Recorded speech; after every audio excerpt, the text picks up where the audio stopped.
Eu quero que você abra sua Bíblia comigo, em 1 Reis, capítulo 19.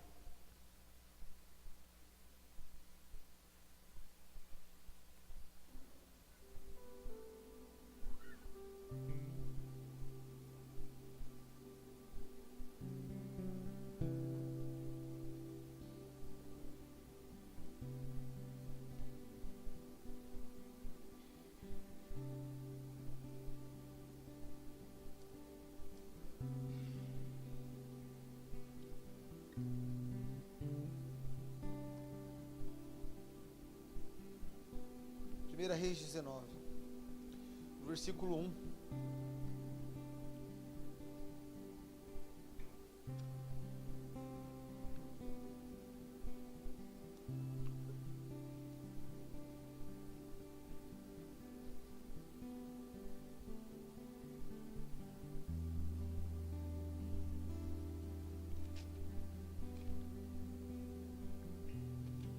Amém?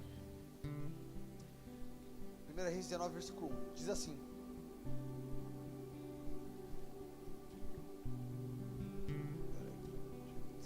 então o rei Acabe contou a sua esposa Jezabel tudo o que realizara Elias e como se passara ao fio de espada todos os profetas de Baal. Então, para explicar aqui esse primeiro versículo, né, está falando aqui, então o rei Acabe contou para Jezabel tudo o que tinha acontecido. O que tinha acontecido? Israel vivia um período de seca, profetizado pelo próprio profeta Elias. Então, durante 3 anos ali, eles não tiveram chuvas. E aí, depois de um longo tempo ali, sem as chuvas e tal, passando por esse período de seca,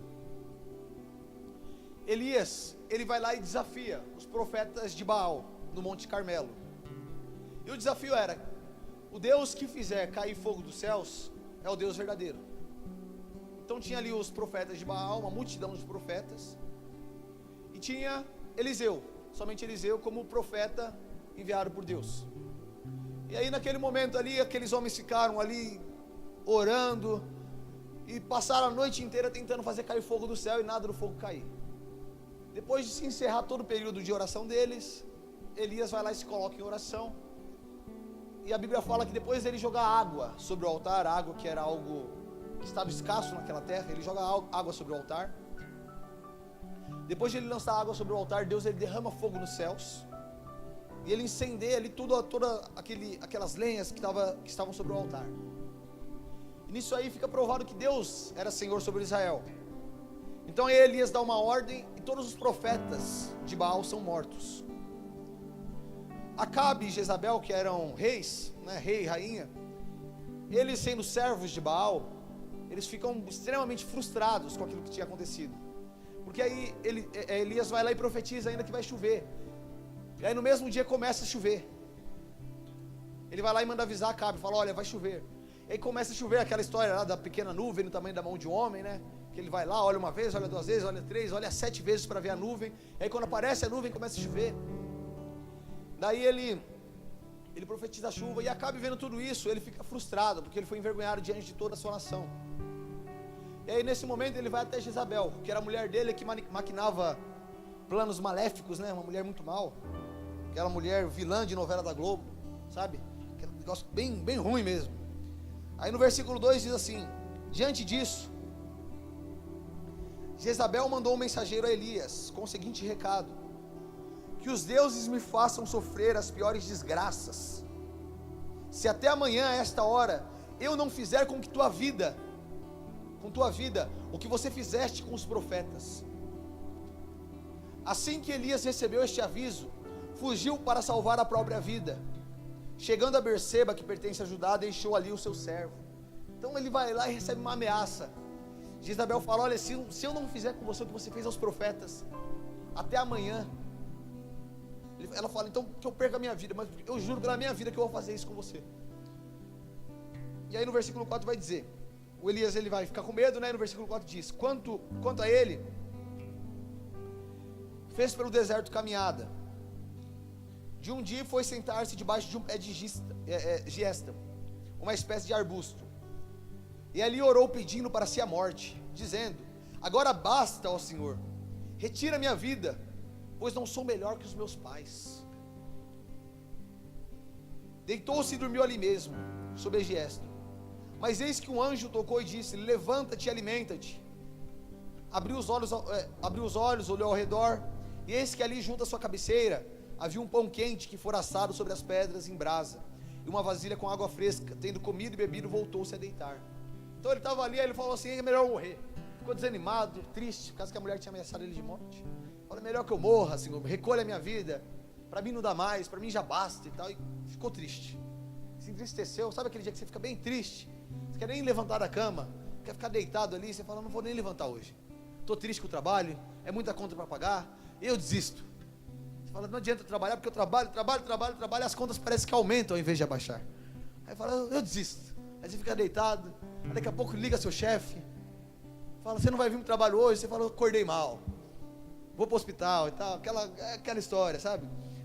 Ele acordou mal, só que aí na hora que ele abre o olho, Deus tinha feito café na cama para ele. Já pensou? Deus mandar café na cama para você? O Wilton faz, Gleice, café na cama para você? Leva aquele cafezinho, pastelzinho frito que ele aprendeu a fazer com a Socorro. Mas não? E chegou aquele cafezinho na cama para ele, pãozinho assado na brasa, água. Deus mandou para ele se animar, sabe? Ao invés dele se animar, ele vai lá e come e volta a dormir. Aí dormiu de novo e começou a descansar outra vez. Aí vai falar aqui no versículo 7: o anjo do Senhor veio pela segunda vez, tocou-lhe e recomendou: levanta-te agora e come. Trouxe outra vez comida para ele. Então provavelmente já era aí a hora do almoço, né? Que ele levou no café da manhã, ele volta a dormir, o anjo leva a comida de novo, já devia ser a hora do almoço. Aí fala: levanta-te e come, porque a viagem será muito longa. Aí vai falar aqui: então ele se levantou, comeu, bebeu, fortalecido com aquele alimento, viajou 40 dias e 40 noites, até chegar ao Sinai, em Horebe, o monte de Deus. Então ele comeu uma comida ali, meus irmãos, mas uma comida poderosa realmente, melhor que o espinafre do Popeye, né? O negócio deu uma bombada nele, que o homem andou 40 dias e 40 noites. Está falando aqui na Bíblia, sem parar. Não fala que ele parou para comer, né? Nem para descansar. Então, foi uma comida, aquela marmitinha do pastor Douglas. Negócio que você come assim, você fica avivado, sabe? Um dia o pastor Douglas foi fazer uma marmitinha, aí veio uma panela, não veio? Ele foi fazer para mim ainda, eu sou magro, nem como muito. Aí eu falei para ele trazer uma marmita da casa dele, veio uma marmita desse tamanho assim. Eu falei: rapaz, mas não vou comer nem metade disso aí. Mas que é o padrão dele, né? Aquele negócio ali dá para não comer 3 dias. Então aí, foi sua mãe que fez? Ela fez no seu padrão, né, pastor Lucas? Tapoezinho assim de sorvete lotado até a ponta, né, dona Yara? Então aí veio com aquela comida que revigorou o homem. Ele andou 40 dias e 40 noites. Aí fala que ele chegou a um lugar, né, o Monte Horebe. É o mesmo monte que o Monte Sinai, onde Moisés recebeu os mandamentos de Deus ali. Então era um lugar onde já tinha acontecido diversos extraordinários, né, o Monte Sinai, Monte Santo de Deus. E aí fala que ali ele entrou numa caverna e passou a noite. Então Elias ouviu a voz do Senhor, que lhe questionou nesses termos: que fazes aqui, Elias? Ele entrou na caverna ali. Aí Deus vem e fala com ele: o que você está fazendo aqui, rapaz? E ele respondeu: sinto minhas entranhas serem consumidas por causa do ardente zelo que tenho por Yahvé, o Senhor, Jeová, Deus dos exércitos. Porquanto os israelitas abandonaram a tua aliança, destruíram os teus altares e mataram os teus profetas ao fio de espada, e fiquei solitário, restou somente eu, e agora procuram também tirar minha vida. Diante dessas palavras, Deus lhe disse: sai deste lugar e vai ficar diante de mim no alto monte. Então o Senhor passou por ali e mandou um vento muito forte, que fendeu os morros e partiu as rochas em pedaços. Contudo, Deus não estava no vento.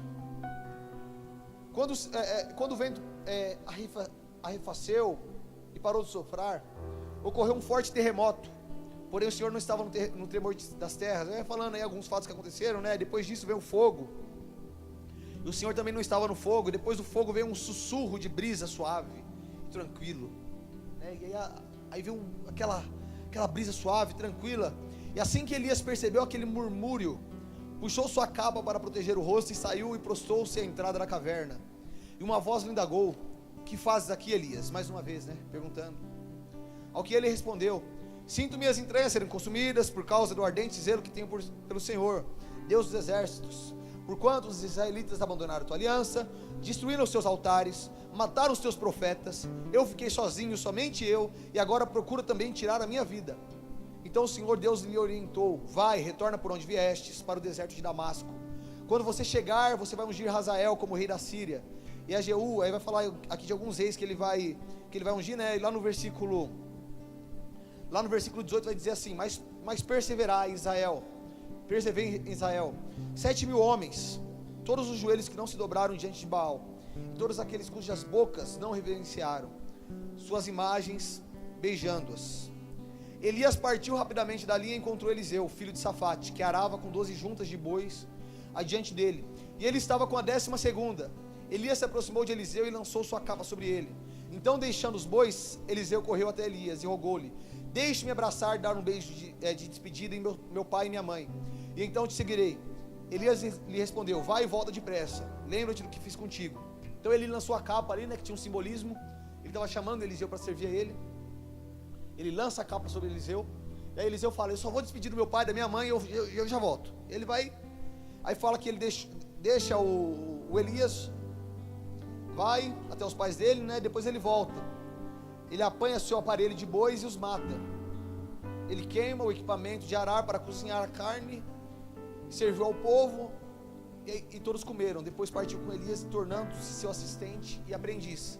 Depois a gente vai saber que o Eliseu, ele foi o cara que sucedeu Elias, o cara que pediu dupla honra para Deus, né? Dupla honra do que tinha na vida de Elias, uma dupla unção, digamos assim.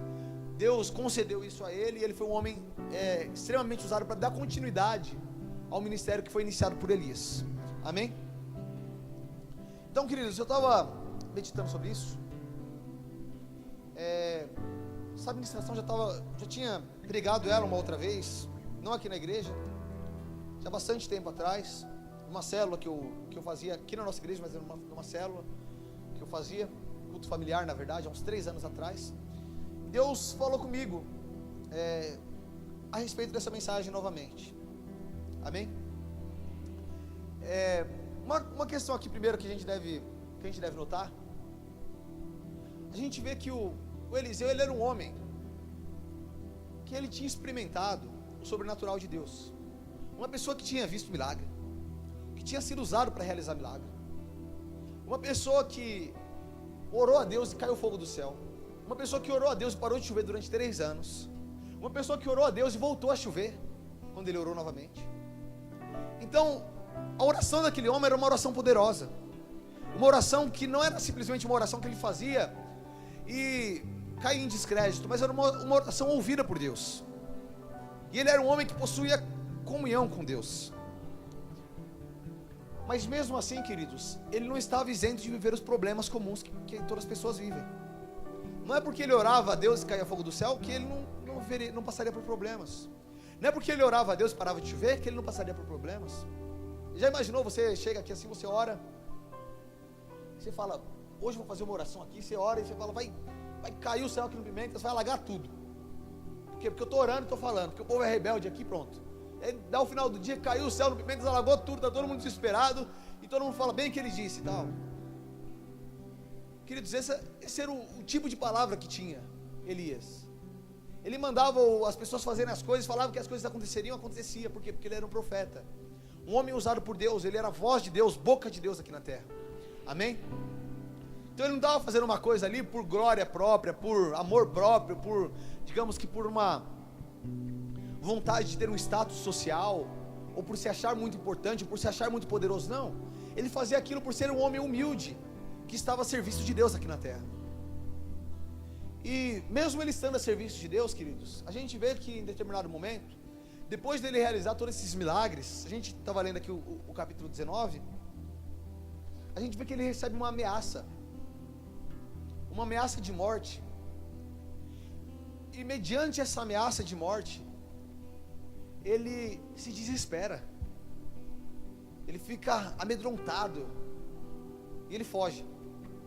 Então o homem que fez cair fogo dos céus, o homem que lutou ali, digamos, foi 300 profetas, né, de Baal, 300 profetas de Baal, o homem que, digamos, que pelejou ali uma noite inteira contra 300 profetas de Baal, O homem que, se você ler aí no capítulo 18, no versículo 47, fala que Deus deu uma força para ele, que ele ultrapassou os cavalos correndo. Fala que Deus deu uma força extraordinária para ele, que Acabe estava em cima do cavalo e ele ultrapassou o Acabe correndo, com os pés mesmo, ele ultrapassou os cavalos correndo.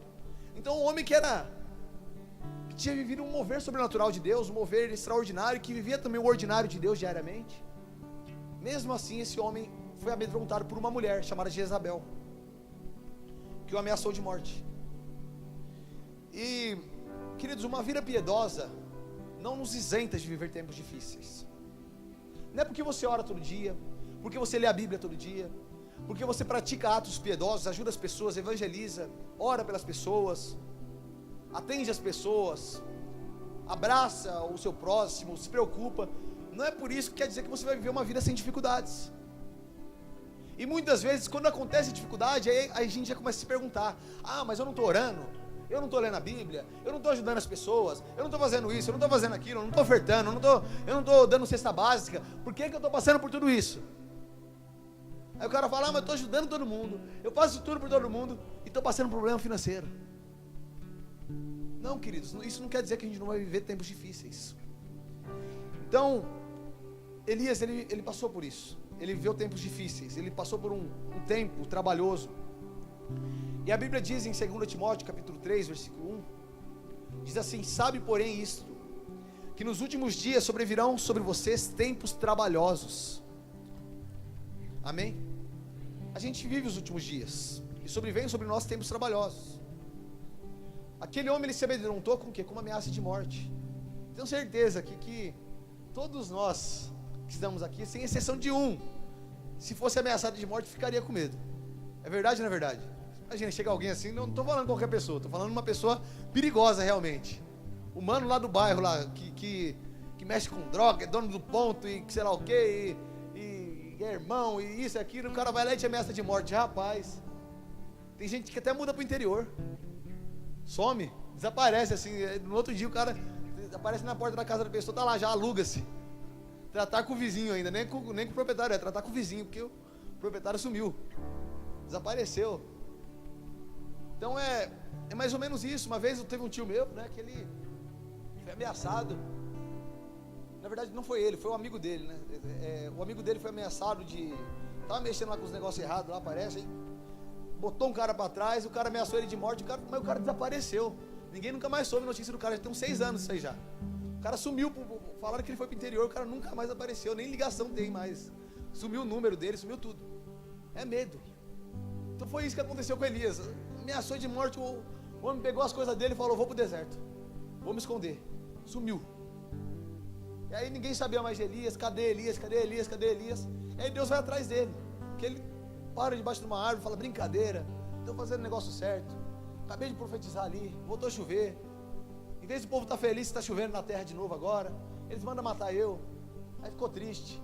Que quem tinha dado ordem de morte para ele era uma rainha. Ou seja, tinha todo um exército procurando por aquele homem agora. Então ele ficou extremamente amedrontado por aquilo. E aí ele vai para o deserto, ele fica ali desanimado, né?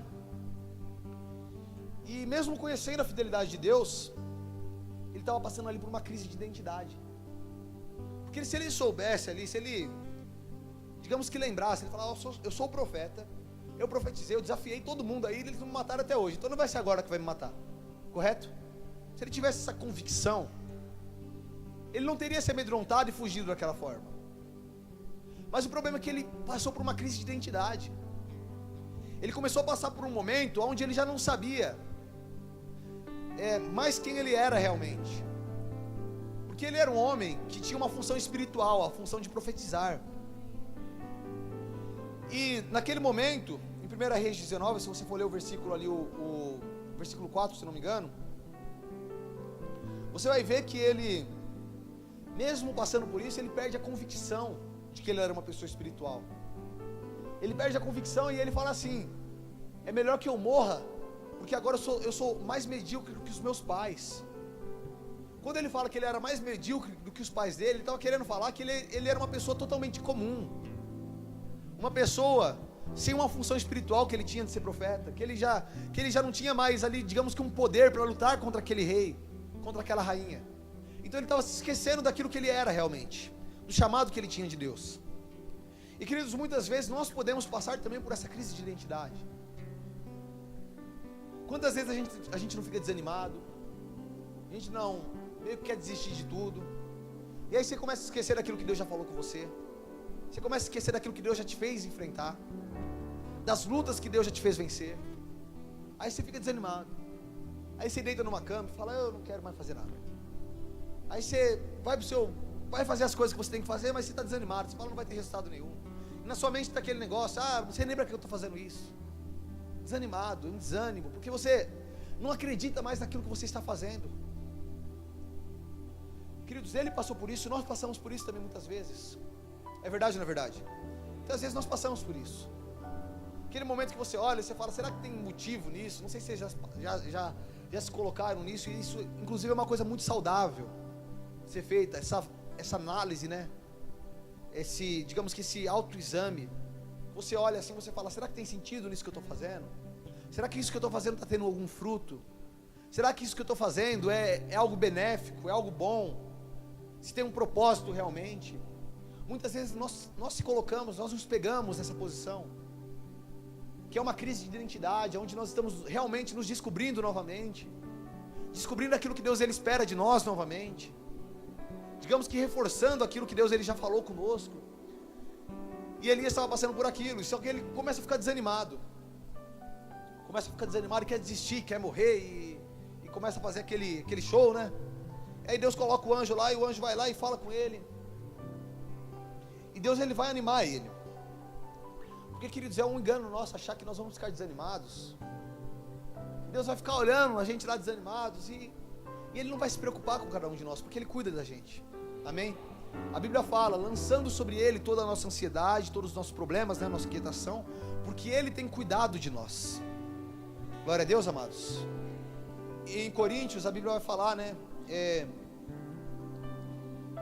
que 2 Coríntios capítulo 1, versículo 4, fala assim, que Deus, né, ele nos consola em toda a nossa tribulação, para que nós também possamos consolar os que estiverem em alguma tribulação, com a consolação com que nós também fomos consolados por Deus.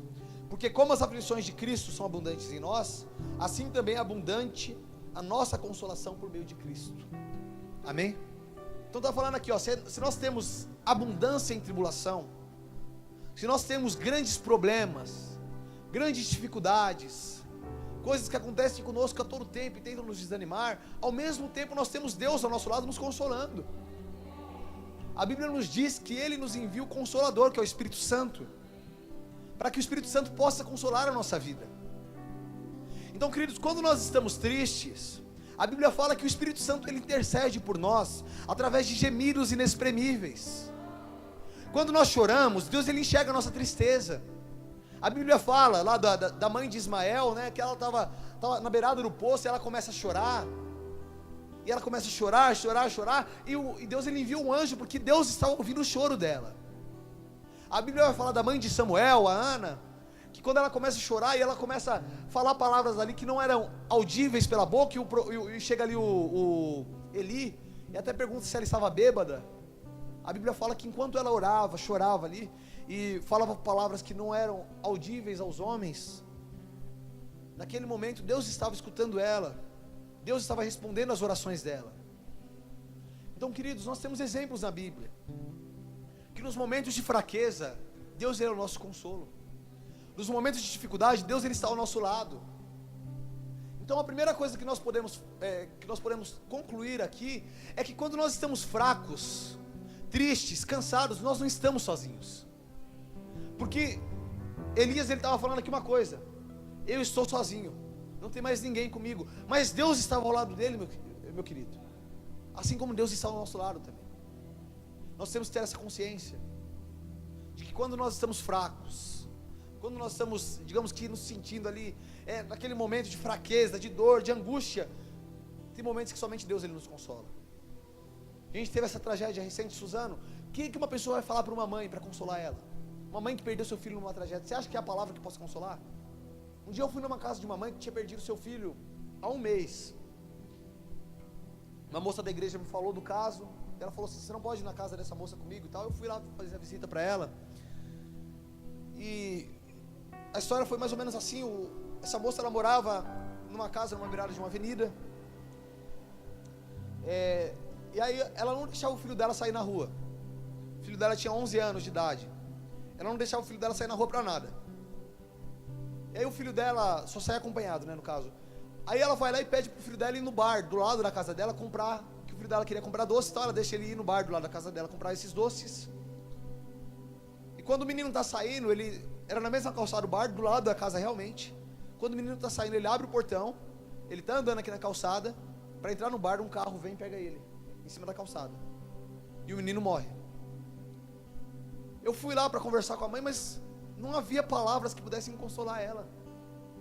Por quê? Porque a dor é muito grande.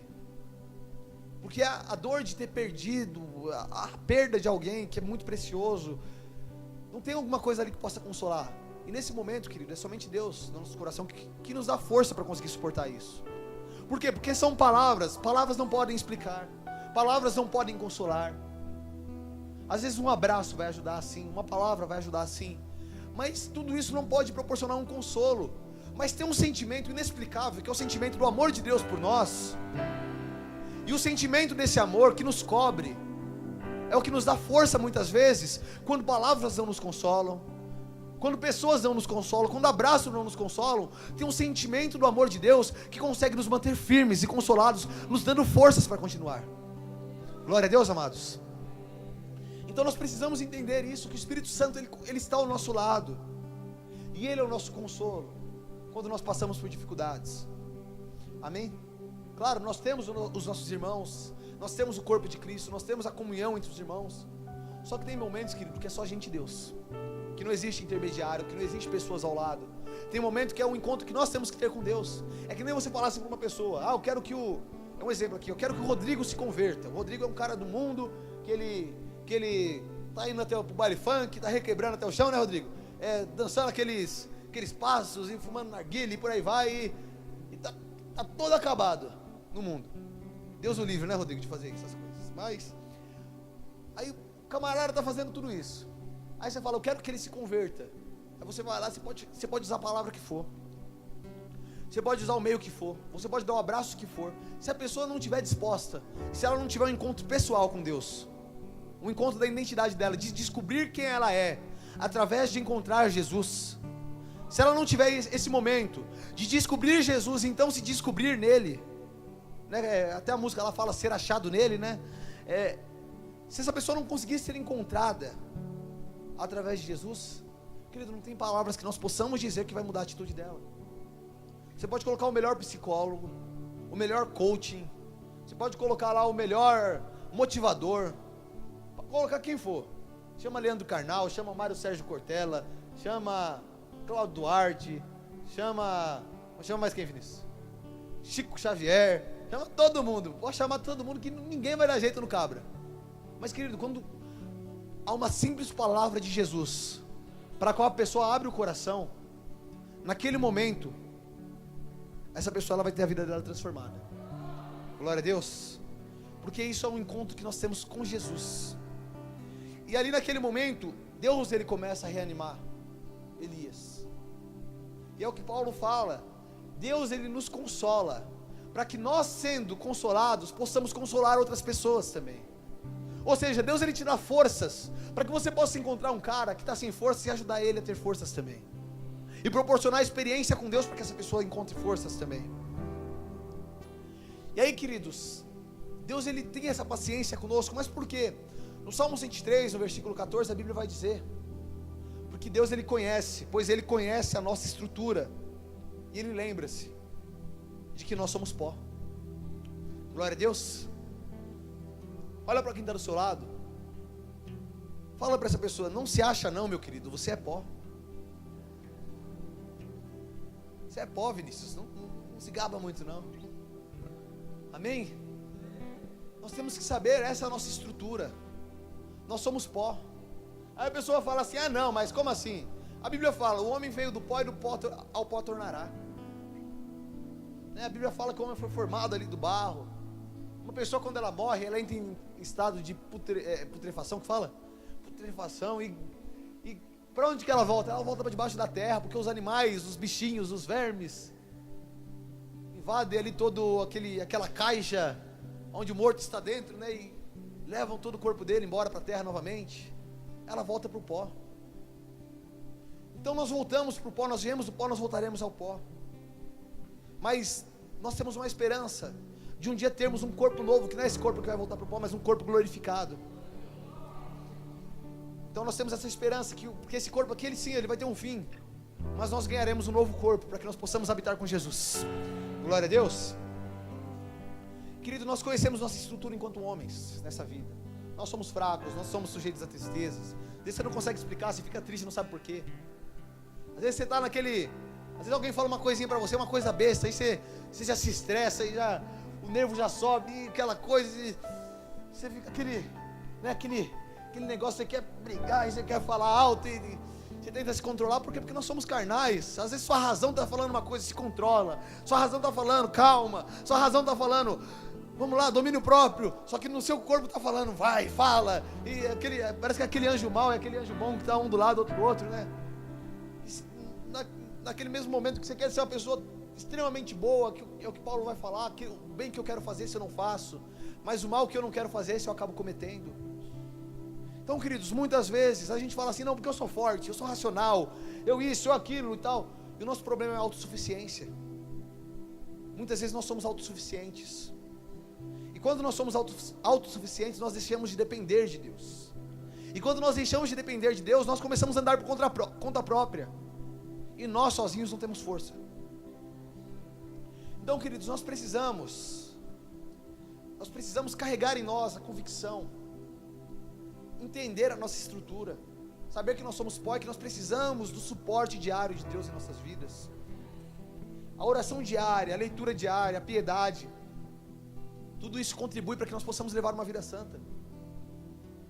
Nós vamos enfrentar problemas, vamos sim, mas nos problemas, nas dificuldades, nos problemas, nós devemos continuar sabendo que o Senhor Deus, Ele continua ao nosso lado, Ele continua nos ajudando, continua nos fortalecendo. E a gente vai ver que o Elias, ele começa a passar por essa crise, e aí ele começa a andar e caminha. Depois de caminhar 40 dias, o que ele faz? Ele se esconde novamente. É digamos que um processo contínuo, né? Ele vai, sai, melhora e depois piora outra vez. E aí ele entra dentro de uma caverna. Só que ele naquela caverna, Deus ele vem e fala com ele. Ele fala, o que você está fazendo aí dentro, cara? Eu te coloquei aí dentro, eu te mandei ficar aí dentro, o que você está fazendo aí? O que você foi fazer aí dentro? E ele se espanta, escutou a voz de Deus e tal, e ele começa a se lamentar, ele fala, eu sou único. E muitas vezes nós temos isso aí, nós temos a síndrome da caverna, a caverna cristã, né? Ah não, porque só eu que sou de Deus, ninguém mais. Lá em casa só eu que presto, ninguém quer ajudar, ninguém limpa a casa, ninguém ajuda a lavar a louça, ninguém faz nada lá, ninguém trabalha, ninguém coloca dinheiro dentro de casa, tudo é eu naquela casa, tudo é eu naquele lugar. Aí fica que nem aquelas mães quando estão a flor, com os sentidos à flor da pele, né? Qualquer hora desce eu sumo. Aí fala, qualquer hora desce eu sumo e vocês vão sentir minha falta. Eu vou desaparecer, eu vou me mudar. Esse dia minha mãe foi falar isso pro meu irmão, rapaz. Minha mãe falou pro meu irmão, qualquer hora desse eu sumo e vou embora, vou embora daqui, você vai ver. Aí meu irmão pegou a chave do carro e falou assim pra ela, e você está esperando o quê? Mas a mulher ficou triste, hein? Mas ficou triste, tadinha. Mas ele tava zoando com ela, mas ela ficou entristecida, que ela tava brava já na hora. Aí ficou triste a bichinha, tadinha. Aí eu tive que ficar lá consolando ela. Falei, calma, ele tava brincando só com a senhora. Mas ele não deve... E ela chorando, mas ele não tem que falar assim comigo. Aquela coisa, sabe? Aquele estardalhaço. E às vezes a gente fica com essa síndrome, a síndrome da mãe neurótica, a síndrome de Elias na caverna, né? Eu sou o único. Ninguém faz nada, Vinícius. Ninguém faz nada nessa igreja, ninguém oferta na igreja, ninguém ajuda aqui, ninguém é de Deus, ninguém ora. Eu sou o único. Mas aí Deus vai lá e fala para ele, calma. Depois que ele sai da caverna, né? Deus fala para ele, calma. Tem outros 7.000 que eu guardei ainda, além de você. Tem outras pessoas que não se dobraram diante de Baal. Não é só você. Queridos, nós temos que parar de achar isso. Às vezes a gente fica achando que a gente é o único. Ah não, porque eu sou o melhor. Eu sou o the best, né? O cara que estou acima de todos os outros. Não, a gente não é. Nossa estrutura é pó. E Deus, ele mostrou isso para Elias. Ele falou, você não é o único. Tem outras pessoas que não se dobraram. Você não está sozinho, tem outras pessoas que eu guardei. Você não está sozinho, tem outras pessoas que eu guardei. Glória a Deus, amados. Entenda uma coisa: você não passa por essa luta que você está passando não é a pior luta do mundo. Você não está passando sozinho por isso. Tem outras pessoas que já passaram e já venceram isso. A dificuldade que nós passamos, nós não somos os únicos. Pelo contrário, a Bíblia fala: todos os irmãos ao redor da terra estão sujeitos às mesmas provações, às mesmas aflições. Claro que um vai enfrentar o problema em uma área, outro vai enfrentar em outra. Claro que o problema de um vai ser financeiro, do outro vai ser familiar, do outro vai ser sentimental, o do outro vai ser, sei lá, com questões ministeriais. Mas todos nós enfrentamos as mesmas aflições, porque a vida que nós vivemos é uma vida de aflição. E a partir do momento que nós falamos que nós somos os únicos, então nós somos uma raça extinta. Então nós somos um dinossauro, sei lá, qual outra raça que foi extinta aí? Aquele bichinho que tinha Era do Gelo lá, o mamute. É mamute? Mamute, né? É Cid o nome dele? Mamute? Quem é o mamute? É o Manny? É o Manny. A gente é o Manny da Era do Gelo, é o dinossauro, sei lá. Então a gente é alguma espécie rara de bicho. Se nós somos únicos, é isso. Porque, queridos, nós não somos únicos. Enquanto nós estamos aqui na terra, tem pessoas que estão aqui, que estão seguindo o mesmo propósito que nós estamos seguindo. E às vezes a gente vê uma igreja falando assim: não, porque igreja nenhuma presta. Aí apareceu um novo movimento agora, o movimento da reforma, né? Já viu isso aí? Esse dia eu estava vendo lá um vídeo no YouTube, os caras falando: não, porque igreja nenhuma presta. E agora apareceu a nova onda da reforma. Era o nome do movimento, nova onda da reforma. Que os caras falam assim: porque agora não acontece, hoje em dia não acontece mais os milagres que aconteciam antigamente. Aí os caras saem pela rua orando pelas pessoas, aí saem pelas ruas expulsando os demônios, tal. Aí agora também não tem mais negócio de ir na igreja, porque agora a igreja somos nós, e aí não precisa de ir na igreja. A gente congrega, mas congrega num grupo fora da igreja. E onde que é o grupo? É nas ruas.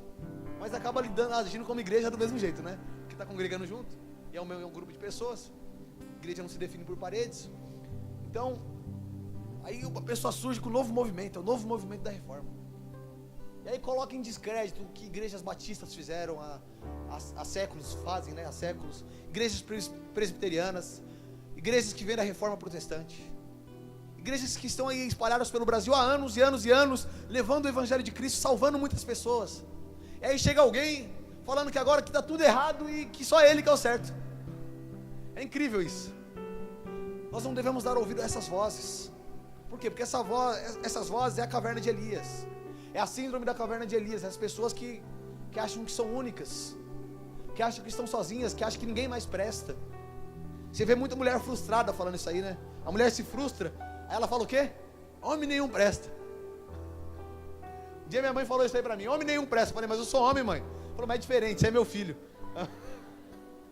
Eu falei: entendi. É um negócio, meus irmãos, que se a gente não tomar esse cuidado, a gente acaba caindo em um conto, acaba caindo em uma ilusão. E era isso que ele estava passando. Só que a gente vê que depois que ele sai da caverna, ele está ali na caverna, depois que ele sai da caverna, ele começa, Deus fala com ele, fala que tinha aqueles homens que estavam guardados também, e aí Deus manda ele andar novamente. Depois que ele sai andando, ele começa a andar, ele encontra um novo ânimo, e a Bíblia fala que ele pega a capa dele, ele passa a capa sobre um homem. E ele passa a capa sobre quem? Sobre Eliseu. Por quê? Porque depois de passar por uma crise de identidade, ele se identifica, ele reconhece novamente quem ele é. E depois dele reconhecer novamente quem ele é, ele fala: aquilo que eu tenho eu preciso transferir para outro. Glória a Deus. Ele sabia que o ministério dele estava chegando ao fim. Tinha ali mais alguns atos para serem cumpridos, mas ele sabia que o ministério dele estava chegando ao fim, que em breve Deus levaria ele. Deus não levou ele passando pela morte. Pelo contrário, a Bíblia fala que ele subiu num redemoinho. Subiu num redemoinho e foi arrebatado para os céus. Então, Deus ele vai lá e leva esse homem.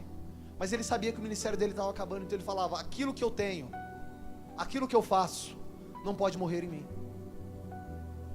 Isso que eu possuo precisa ser transferido para outra pessoa. E aí ele pega aquela capa e ele lança sobre aquele homem, sobre Eliseu. E ele encontra ali alguém disposto. Um homem que, assim que ele passa a capa sobre ele, aquele homem fala: eu só vou despedir do meu pai e da minha mãe, e eu vou te seguir. Ele vai, beija o pai, beija a mãe. Ele vai lá e pega tudo aquilo que ele possuía, o trabalho dele, né? Que ele trabalhava com bois, aparelhagem de bois. Ele pega toda aquela aparelhagem dele, sacrifica os bois, dá a carne para o povo comer. Por quê? Porque ele não tinha mais algum lugar para voltar agora.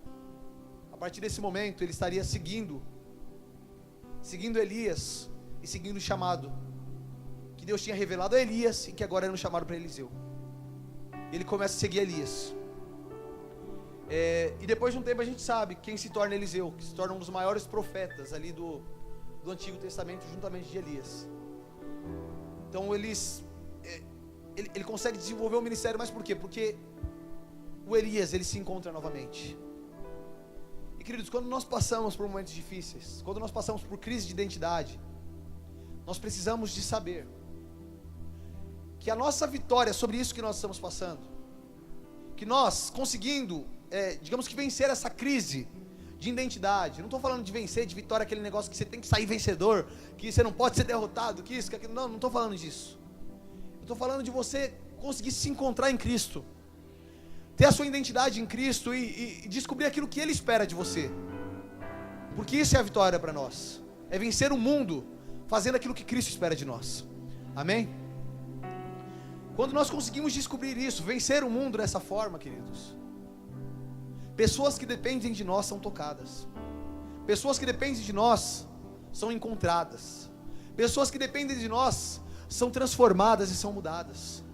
Aquilo que nós temos, aquilo que nós descobrimos, não fica exclusivo a nós, aquilo se torna parte de outras pessoas. A gente leu aqui em Coríntios que nós somos consolados para que nós possamos consolar outras pessoas.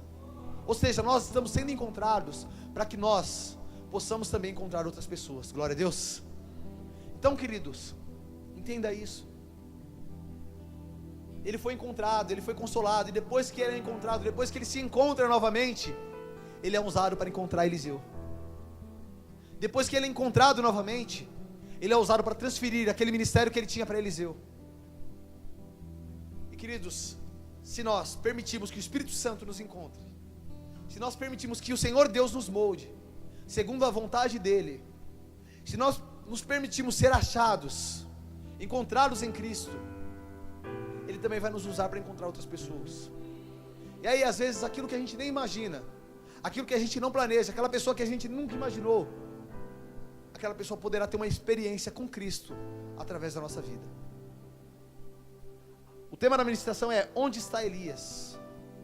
Querido, às vezes você é o Elias, às vezes eu sou o Elias, a pessoa que está se escondendo, a pessoa que está se desanimando, a pessoa que está se prendendo a uma decepção, a um sentimento, a pessoa que está se prendendo a um sentimento de ódio, de mágoa, de rancor, a um sentimento de perda. A gente tem na Bíblia uma história muito enfática de um homem que perde seu filho, o pai de Abraão. Ele perde seu filho, o filho dele chamava Harã, e a Bíblia fala que o pai de Abraão, ele estava a caminho de uma terra, né? E essa terra era Canaã, a terra da promessa. E enquanto ele caminhava em direção à terra da promessa, ele tinha perdido seu filho. Ele para em um lugar, e ali talvez motivado pela decepção de ter perdido seu filho, pela tristeza, por um sentimento que estava invadindo o coração dele, a Bíblia fala que ele para nessa terra, e ele coloca o nome dessa terra, batiza o nome dessa terra de Harã, e a Bíblia fala que ele morre naquele lugar. Ou seja, ele morreu na lembrança de um filho que ele tinha perdido. Queridos, muitas vezes nós podemos morrer na lembrança de algo que nós perdemos, morrer na lembrança de uma perda, morrer na lembrança de um sentimento, morrer na lembrança de algo que aconteceu no nosso passado que a gente ainda não conseguiu vencer. Se é passado, querido, sepute, deixe para trás aquilo que te passou. Paulo, ele diz, ele fala lá em Filipenses: uma coisa eu faço, essa coisa é, esquecendo-me das coisas que ficam para trás, eu prossigo, eu avanço para o alvo. Por que ele fala isso? Porque Paulo foi um cara que matou cristão. Paulo foi um cara que perseguiu a igreja. Paulo foi um cara que foi usado para torturar pessoas. Paulo foi um cara que foi usado para, durante um grande tempo da vida dele, atrapalhar o evangelho. Então aquilo ali devia vir na mente dele, digamos que atordoando ele, digamos que fazendo ele sofrer. E ele fala: então eu me esqueço das coisas que ficam para trás e eu prossigo, eu avanço para o alvo. Querido, se esqueça daquelas coisas que você já deixou para trás. Comece a avançar, sepulte o seu passado e permita que Cristo a cada dia molde um novo futuro na sua vida. Amém? Nós temos que a cada dia interpretar isso. É difícil para nós, mas você acha que não foi difícil para Daniel? Você acha que ele não teve medo? Elias fugiu por medo. Você acha que Daniel não teve medo quando o rei fala que vai jogar ele na cova dos leões? Você acha que Sadraque, Mesaque e Abednego, quando fica em pé lá no meio da multidão, todo mundo se prostrando, só os 3 estão em pé, você acha que eles não tiveram medo? Você acha que os apóstolos, quando estavam ali prestes a serem torturados, prestes a serem mortos, você acha que eles não tiveram medo? O medo não é um sentimento que somente nós enfrentamos, mas querido, a cada dia quanto mais nós nos encontramos em Jesus, quanto mais nós somos achados por Ele, quanto mais nós nos identificamos com Ele, nós vamos vencendo esse medo, porque a Bíblia vai dizer que no verdadeiro amor não há medo, no verdadeiro amor não há temor, porque antes o verdadeiro amor ele lança fora todo medo. Então nós perdemos esse medo, porque nós começamos a entender que ainda que diversas coisas possam acontecer na nossa vida, nós vamos conseguir enfrentar tudo isso. E se nós não vencermos isso nessa vida, na eternidade nós teremos uma vida extremamente melhor do que aqui, né? Então, queridos, é uma coisa que nós cada dia precisamos reforçar na nossa cabeça. É um sentimento que nós precisamos de reforçar. Se não der certo as coisas para mim, se não der certo, não deu. Você não vai morrer. Você não vai morrer porque você não conseguiu aquele emprego que você queria. Você não vai morrer porque você não passou na faculdade que você queria passar. Você não vai morrer porque, sei lá, o seu chefe te demitiu, porque alguém ficou bravo com você, porque o seu namorado terminou contigo. Você não vai morrer por isso. Então vamos amenizar essa crise, amenizar esse tempo, porque às vezes você vê assim, uma vez eu vi uma jovenzinha, né, ela falou pra mim assim: eu vou me matar e tal. Eu falei: por quê? Ela tinha 12 anos, porque ele terminou comigo. Um rapazinho de 12 anos também terminou com ela. Ele terminou comigo e eu não consigo viver sem ele. Eu falei: meu Deus do céu, se com 12 anos tá assim, imagina, né? Eu falei: eu vou me matar. Eu falei: calma, filha, calma. Aí deu uma semana depois, ela já estava gostando de outro rapaz. Eu falei: brincadeira, viu, meu? É uma coisa assim que você, sabe aquela crise de adolescente? Meu, vamos amenizar um pouco. Se a gente entra nesse negócio assim, a gente já velho, com a cabeça matura e tudo mais, entra naquela crise de adolescente.